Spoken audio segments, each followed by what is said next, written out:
Aaron Rodgers or Lamar Jackson? It's the big debate right now among Jets fans. Which quarterback is right for the Jets? We'll discuss today on the Locked On Jets podcast.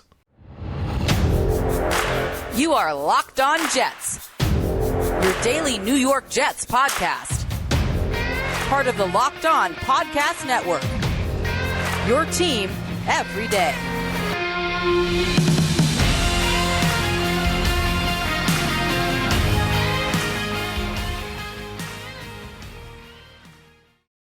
Welcome, this is the Locked On Jets podcast, part of the Locked On Podcast Network, your team every day. It's Wednesday, March 8th, 2023, and I'm your host, John B. from GangGreenNation.com, thanking you for making the show your first listen or first watch every day. This podcast is free and available on all platforms, including YouTube. If you like what you see or hear, hit the subscribe button where you're watching or listening so that you'll never miss an episode. If you're listening on a podcast source, please give the show a 5-star review, and if you're watching on YouTube, please give this episode a big thumbs up. These things help the podcast out and help other Jets fans find Locked On Jets. Well, today we have our weekly Mailbag show. Thanks so much to all the listeners who sent in questions.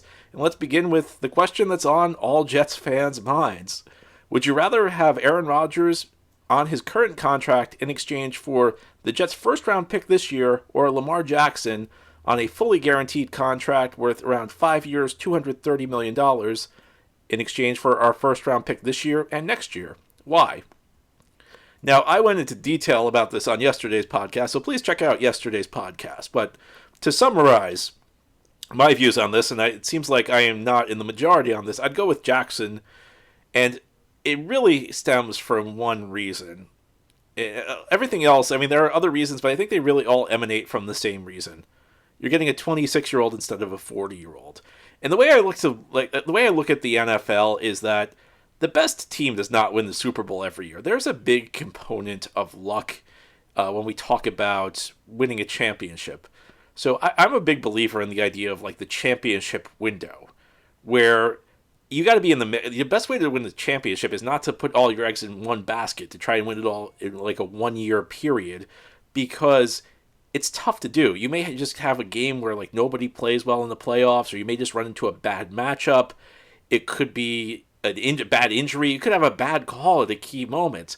There's just too much random chance that goes into it for you to really have for you to be able to say we have a great chance this year. But if you're in it every single year, then you really you're like a top team in the league for a longer stretch, like a 5-10 year stretch. Odds are you're going to win a championship one of those years. So I look at this, and Aaron Rodgers, he's going to be 40. You're probably getting him for 2 years. You can win it that way. I mean, look, we've had recent champions. We've had Tampa Bay win it, where they kind of went all in for a short stretch. We had the Rams do it when they went all in for a short stretch. So it's possible, and I'm not saying it's impossible. I'm not saying the Jets can't win a championship with Aaron Rodgers, but to condense it all into a 2-year period, it's a tough, and you're going to need a lot that goes your way. And Tampa Bay had a lot that went its way. The Rams had a lot that went their way. It's just not the scenario that I think gives you the highest odds. Whereas Lamar Jackson, you're getting a guy in the middle of his mid-20s, guy who's an explosive playmaker. And the other thing with the Jets is I think that they aren't that similar from the other teams I mentioned, Tampa Bay and the Rams, because pretty much outside of DJ Reed, every Jets player who's really good is 23 or younger. So I don't think the Jets need to cram like their window into 2 years.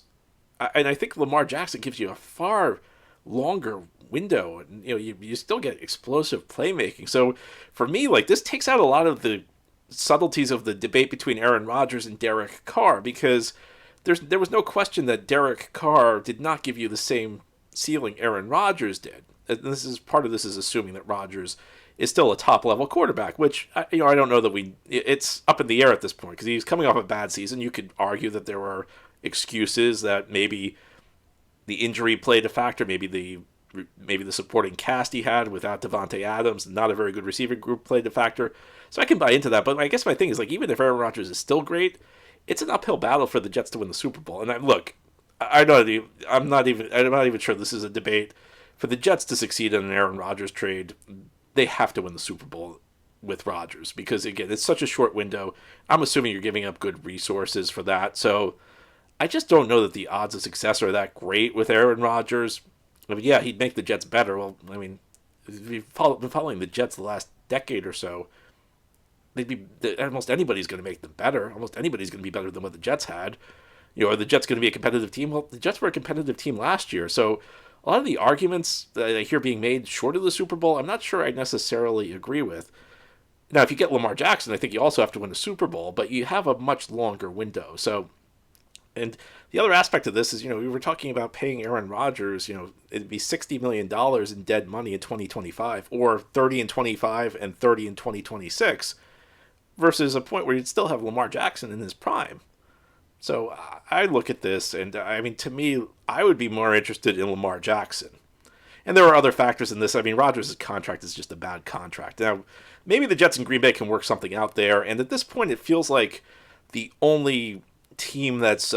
it feels like the Jets are the only team that's in on Rodgers, so that perhaps improves their leverage a little bit. But the Jets also really want Rodgers, and they sent some of their top executives. They sent their coaching staff out to meet with him earlier in the week. So the Jets obviously want Rodgers badly. And there was also a tweet storm, an unspontaneous tweet storm on Wednesday that Jets players, a bunch of Jets players were tweeting at Aaron Rodgers, and I don't know how that's going to impact. I can't imagine that's going to be a deciding factor with Rodgers. So, there's a lot up in the air with Rodgers. Personally, for me, Lamar's the guy. And I've always been, listen, if you can go back to 2018, I was a big Lamar Jackson fan heading into the draft. If the Jets can get him, to me, that's the guy, because he is a top-level quarterback at this point, and he's young. So I just think you have a longer window with him, and the longer window gives you a better chance of success. That's not to say that they can't win the Super Bowl with Aaron Rodgers. I think it's going to be awfully tough, though, and I think they're going to need an awful lot to go their way. So that's kind of how I view this thing. Next question, how do you view the NFL's current version of the salary cap? Seeing how the Saints have been kicking the can for years now, do you think the NFL should make any changes? Well, I have no issue with the salary cap because it's the same for every team. It's a fair system. It's a system that every team can do what the Saints do, and I don't think the Saints necessarily manage their cap that well. But I think what's happened is, if you go back like 30 years to like the 90s when the cap first came into play, there were teams that had no idea what they were doing. There were teams that really made egregiously bad decisions and put themselves into terrible cap situations. At this point in time, the cap's been around just about 30 years at this point. Everybody understands the inner workings. People know how to manipulate it, but it's the same for every team. So I don't have a problem with it. And look, the Saints have lost a lot of key players. They lost Armstead, they've lost Marcus Williams, they've lost Trey Hendrickson. They've lost a lot of good players over the last couple of years. So I don't think you could say that there's been no impact on the Saints. There's always an impact. You may not necessarily lose all of your key players, and I think sometimes we get a little melodramatic when we talk about how managing your cap poorly will impact the team, because we're past the days really where you're going to get into such a bad cap situation that it's going to impact you 3 to 4 years. Really, the last team that was in that spot was the Raiders back 2011, 2012. And that was near the end with Al Davis, where Al Davis was like the last guy who really had not figured out the cap. I don't have an issue with that. And to me, I'm all for rules that provide teams with an equal chance. And that's true of revenue sharing in the NFL. The NFL is a very equitable revenue sharing distribution. I like the salary cap gives the small market teams a chance. Even though it would benefit the Jets, I like a system where everybody has a fair shot. Look, I root for the Yankees in baseball. I would like to see baseball have a salary cap, and I'd like to see baseball have equitable revenue sharing. Where I have an issue is when rules are not there to give small market teams a fair shot. When it's just I don't like it when rules exist just to prevent owners from being stupid. And so an example of that would be in the NBA. They have maximum contracts. There's a certain contract threshold that you can give a player, and you cannot go above it. And the reason that came into play was in the late 90s because owners were giving out dumb contracts. So essentially, they created this rule for maximum contracts just to save owners from their own stupidity because they couldn't help themselves. That's where I have an issue with the rules. But I think the NFL system's fine. I really like the NFL system, so no issues here. Now, head here on the Locked On Jets podcast, we'll continue our weekly mailbag, and we're going to talk about job security. Robert Saleh and Joe Douglas probably enter 2023 on the hot seat, but could that change if Aaron Rodgers is around? Will Rodgers give them greater job security? We'll discuss in more detail as we continue this Wednesday episode of the Locked On Jets podcast. This episode of Locked On Jets is brought to you by FanDuel Sportsbook. Who knows how long the Aaron Rodgers situation is going to take to play itself out.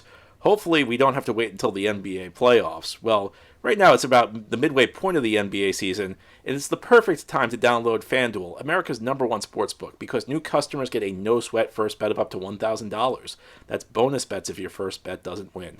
Just download the FanDuel Sportsbook app. It's a safe, secure, and super easy way to bet on sports. And then you can bet on everything from the money line to point scorers and threes drained. Plus, FanDuel even lets you combine your bets for a chance at a bigger payout with the same game parlay. So don't miss the chance to get your no-sweat first bet of up to $1,000 in bonus bets when you go to FanDuel.com/lockedon. Again, that's FanDuel.com/lockedon to learn more. Make every moment more with FanDuel, an official sports betting partner of the NBA. Thank you again for making Locked On Jets your first listen or first watch every day. This podcast is free and available on all platforms. Let's continue with our weekly mailbag. Our next question: if the Jets get Aaron Rodgers, do you think Joe Douglas and Robert Saleh are safe for 2 years, provided they at least make the playoffs, even if promptly knocked out? I do think that they probably will survive 2 years if they make the playoffs both years. And I do think Aaron Rodgers, there's a good chance he gets you to the playoffs both years. So while I think the Jets need to win the Super Bowl with Aaron Rodgers for it to be a success, I don't think that necessarily costs Saleh or Douglas their jobs. Now, if you get Aaron Rodgers and you don't win the Super Bowl in the next 2 years, that can make that third year really tough because the Jets are going to probably have some cap issues unless the deal Rodgers has, the contract he has, is completely redone. But I don't think that I think more than anything, it maybe makes the Jets more likely to make the playoffs. And from that standpoint, it perhaps gives Saleh and Douglas a bit more job security. But I don't think it necessarily puts less pressure on them in this coming season, because what will probably happen if the Jets fail to make the playoffs with Rodgers, and hopefully that would not happen, but in the event it did, Woody Johnson would probably go to them and say, "What, you couldn't make the playoffs with Aaron Rodgers? You couldn't build a team that was good enough around Aaron Rodgers to make the playoffs?" And you'd probably have a pretty good point. And you may counter with that saying, "Well, if you think, I think Woody's behind the push for Aaron Rodgers," you could say, "Well, Woody forced them to get Aaron Rodgers. Now he's holding them accountable for the results when he was behind the move." You might not be wrong, but look what happened with Eric Mangini and Brett Favre. If you followed what happened there, and Mangini's been very public about it in recent years, he did not want Favre, and Woody talked him into it. Woody said, "It'll be fine. You'll get Favre. We won't fire you." And then what happened? Woody fired him after the season. And I actually think that Mangini has gotten a little bit too much slack for what happened in 2008, because I think the perception has been allowed to build over the last couple of years that Mangini had done a good job, and then Favre got injured and the Jets collapsed because Favre got injured. I think people have kind of forgotten about some of Mangini's failings that year, and I thought Mangini did a terrible job down the stretch of that year, even with an injured Favre. But I think that the pressure is still on them. I think they'll need to make the playoffs both years. And I think if they want long-term security after 2 years, I think they'll probably need the equity of a Super Bowl, because things could get kind of tough after 2024 if Rodgers retires. The Jets probably won't have a ton of resources after that season, so you would expect the Jets to backslide a bit after that year. Now, who knows what happens? Maybe they hit on a quarterback in the draft. Maybe it's difficult to project these things 2 years out, but based on what we know right now, I think there's probably a 2-year window to make something happen, and they may get a slight reprieve, maybe a 2-year reprieve, but they will eventually need to win. I guess that's my view on that situation. Our next question: I think you overrate McGovern. I think your affinity for the center position has caused you to see his credible play as better than it is. He's durable and reliable. He's good run blocking on the move, but I don't see him get much push when needed. Short yardage, for example. He's okay to below average as a pass protector. I also believe he needs to be held responsible for miscommunications on the line and protection for the last 2 years, along with blame to injuries in Zach Wilson. While I would be good with the Jets re-signing him at the right cost, I don't think that I don't mind that they are taking their time and exploring their other options. Could you let me know what your thoughts are on the different facets of his game, as well as the max contract you would be willing to give him? Well, I don't know that I am overrating McGovern, because I agree with pretty much everything you said. I don't think I ever said that you can correct me if I'm wrong. I don't think I ever said that he was Kevin Mawai. I don't think I ever said he was Nick Mangold. I think so he's a credible player who stabilized a position that's really been causing the Jets problems. And my issue is not so much that he's like a top center. I don't think he's a top center. I don't think he's an all-pro center. I don't think he's a Pro Bowler. I think he's a quality player at a position that, again, that's plagued the Jets. But here's my issue with him. This is why I think he's a must resign. It's not that necessarily that he's irreplaceable in theory. Who's the better player that's out there? I mean, look at the free agent class. Look at the draft class. If you can find a guy who's much better, I'm open to it. The best centers in the league are not available right now. There's not as far as I know, there's no all-pro center who's available. So that's my issue. It's not that I think McGovern's going to Canton and getting a gold jacket and going to the Hall of Fame. I fully acknowledge this is a guy with some flaws in his game, but you can't replace something with nothing. And right now, there's nothing. I don't see anything out there that they can replace him adequately with. If you can find that person, I'm happy to do it. There are other spots where I'd be more apt to replace somebody. Ultimately, when I say that this guy's a must resign, there are other factors that come into play, and one of the biggest ones is that you have to find the replacement. I don't see the better replacement out there. If you've got one, I'm all ears. I just don't see where it is. So that's my clarification, I think, on McGovern. I would probably give him around the deal he's got now. You can factor in cap inflation. I think the deal the Jets have him on now is a valuable one. So you can add up what the cap was that year the Jets got him and adjust it for now. That's probably the neighborhood I'd be happy with paying McGovern. But I just don't know where the Jets go at center if it's not McGovern. And I think we go to a bad place. And if we go to a bad place, then we're right back to where we were in the Wesley Johnson and Jonathan Harrison and Spencer Long and Ryan Khalil days, and that's not a place I want to go. Now, ahead here on the Locked On Jets podcast, we will close out our weekly mailbag show. We'll talk about the idea Aaron Rodgers is going to mentor Zach Wilson. That's an interesting one. I feel like we need to discuss it in more detail as we continue this Wednesday mailbag edition of the Locked On Jets podcast. This is the Locked On Jets podcast here on this Wednesday. We're doing our weekly mailbag show. Our next question, if the Jets get Rodgers, will Zach Wilson learn anything from him? This is an interesting theory that I've heard out there, that the Jets would get Aaron Rodgers for 2 years and then he'd teach Zach Wilson everything he knows, and then Zach Wilson would return to the lineup 2 years down the line, and I don't see that at all. I am kind of confused by that theory. Now, can Rodgers teach Zach Wilson something? I mean, yeah, maybe he could teach him how to study film. Maybe there are some finer points of technique he can teach him. But I really do think the veteran mentor is one of the most overrated things in football. I don't think there's a bad thing to have a veteran to kind of show you how things are done in the pros, how you need to work, teach you some of the finer points of, again, breaking down. I don't have a problem with that, but I think the idea that this is something that makes or breaks a quarterback is highly overstated. I mean, I think Zach Wilson's issues are on the field. He just hasn't shown an ability to process. His mechanics break down when under pressure. He has not shown good pocket presence. I don't know that Aaron Rodgers can really... There's only so much Aaron Rodgers or any coach can do to teach him these things. I mean, the other aspect of this is Aaron Rodgers is known as an immortal quarterback, a guy who's not even a question, a first ballot Hall of Famer, one of the greatest players who has ever played the position, a guy who has so many accolades, guy who has a Super Bowl ring with the Packers, led the Packers to the Super Bowl all the way back in 2010. Aaron Rodgers has never been known as a great teammate. He's never been known for his leadership skills. Those are things that aren't as important as what he can do on the field. So it's not, but he's never been known as like a guy who rallies his teammates. In fact, he's known as a guy who, freezes receivers out who he doesn't trust. He's known as, has he ever helped Jordan Love out? The counter to that is, I do think maybe he'll be a little bit more receptive to Zach Wilson because Zach Wilson did idolize Aaron Rodgers for years. So maybe if there's a guy who's looked up to you for a long time and you know that, you're a little bit more likely to take him under your wing. But Rodgers, it's not like you're getting Aaron Rodgers for his leadership. You're getting him because you expect him to play quarterback at a really high level, to throw the football at a top of the league level. You're not getting him. And he's certainly. There's only so much he can teach Zach Wilson. I mean, Zach Wilson's struggles have been between the lines, and while I think it could be beneficial for Zach Wilson to sit for a couple of years and try and figure this thing out, I don't think that Aaron Rodgers' mentorship is going to have a material difference. I think back, everybody talks about what a great mentor Josh McCown is. Well, what good quarterbacks has Josh McCown had? And I do believe Josh McCown's a good mentor. I believe he's been a good guy to have, a good influence to have around young quarterbacks. It's just that only goes so far. There's only so much you can teach. At some point, a guy either has to do it on the field or he can't. And, Zach Wilson hasn't really shown an ability to do it on the field. Our next question. Raiders tight end Darren Waller says he would love to play with Aaron Rodgers. That said, could Aaron Rodgers unlock the talents of the Jets' two stud tight ends? What about unlocking Breece Hall as a pass-catching running back?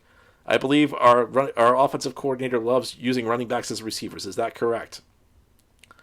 I think this is a bit of a joke here because now if you're new to the show, I have been very critical of Jets tight ends through the years.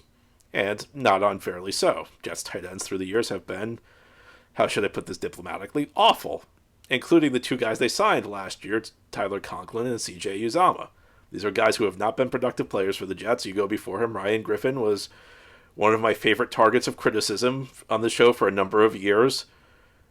I mean, look, I think if Rodgers is at the... one of the big questions, right, is whether Rodgers is going to be Rodgers again. Is he going to be the best... Is he going to be a top 3 quarterback again? If he is, anybody's going to look credible. Conklin can't help but actually make some plays if Aaron Rodgers is his quarterback. Uzomah can't help but actually make some plays if Rodgers is his quarterback. Now, Breece Hall is the more interesting question because Breece Hall had one huge game as a receiver last year, and it was really 2 catches. He had 2 big catches against Miami in the home victory back in October. And outside of that, he was actually pretty bad as a receiver. He dropped a number of passes, and he was supposed to be a guy who was a big asset in the passing game. So I don't know that it's necessarily going to be Rodgers. I think Breece Hall's got to improve a bit because Breece Hall, frankly, I think outside of that Miami game was very disappointing as a receiver. And listen, there are not many things I could say about Breece Hall's rookie year that were disappointing. I mean, maybe the only one was just unfortunately he got injured, which isn't his fault. He unfortunately just had the bad luck to get injured in that game against Denver. The only legitimately bad thing I could say about Breece Hall's rookie year that was his fault was he really was underwhelming as a receiver, much more underwhelming than you would expect. So I think it's more Breece. I mean, I expect Breece to be unlocked as a receiver if he comes back and shows the ability he flashed at Iowa State. As far as the tight ends go, listen, I'm sorry, you know something, you can call me a hater at the tight end position. If these guys produce next year, it's going to be 95% Aaron Rodgers. I will be very frugal in the amount of praise I give Jets tight ends because I don't think either of these guys really brings much to the table. And we've seen Rodgers through his career kind of lift up guys who are otherwise underwhelming players.